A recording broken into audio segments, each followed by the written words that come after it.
Assalamu alaikum everyone. I am Mohsina Mukhtar from Snowman Publishers. And in this video we are going to talk about page number 32 of Knowledge Wheel English series. Look, this is page number 32 and this is the book for nursery classes. We can see three icons at the top of this page: listening, speaking and reading. And as usual we have two QR codes on this page. One is for storytelling and one is for phonics. आप जब इन दोनों QR codes को scan करेंगे तो आप storytelling और phonics की video तक एक्सेस कर पाएंगे। This is the page about letter H. और जैसा कि हमें मालूम है कि हमारा जो मेन ऑब्जेक्टिव है वो लैंग्वेज डेवलपमेंट और लेटर एच का इंट्रोडक्शन देना है through story telling and site reading. Site reading की मदद से हम बच्चों की रीडिंग स्किल्स को इम्प्रूव कर रहे हैं। लिसनिंग और स्पीकिंग तो हम करवा ही रहे हैं, लेकिन साइट रीडिंग की मदद से हम बच्चों की एक रीडिंग की भी आप कह लीजिए कि फाउंडेशन को मजबूत कर रहे हैं।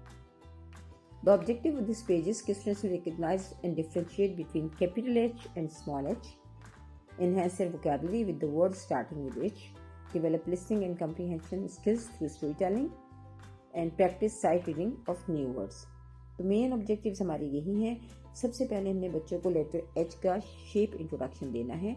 हमने बच्चों को बताना है कि लेटर H की शेप क्या है।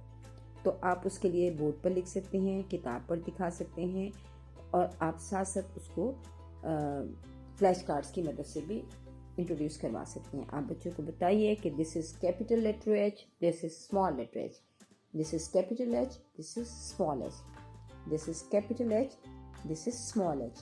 Capital H looks like two lines with a bridge in the middle and small h has a tall line with a little curve.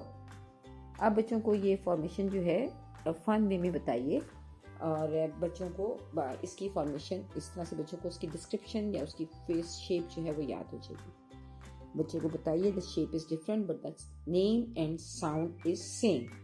The name of the letter is H and the sound is ह। The name of the letter is H and sound is ह। The name of the letter is H and the sound is ह। 3-2 method इस्तेमाल कीजिए। बच्चों से ज़्यादा practice करवाइए ताकि बच्चे इस साउंड को प्रोड्यूस कर सकें।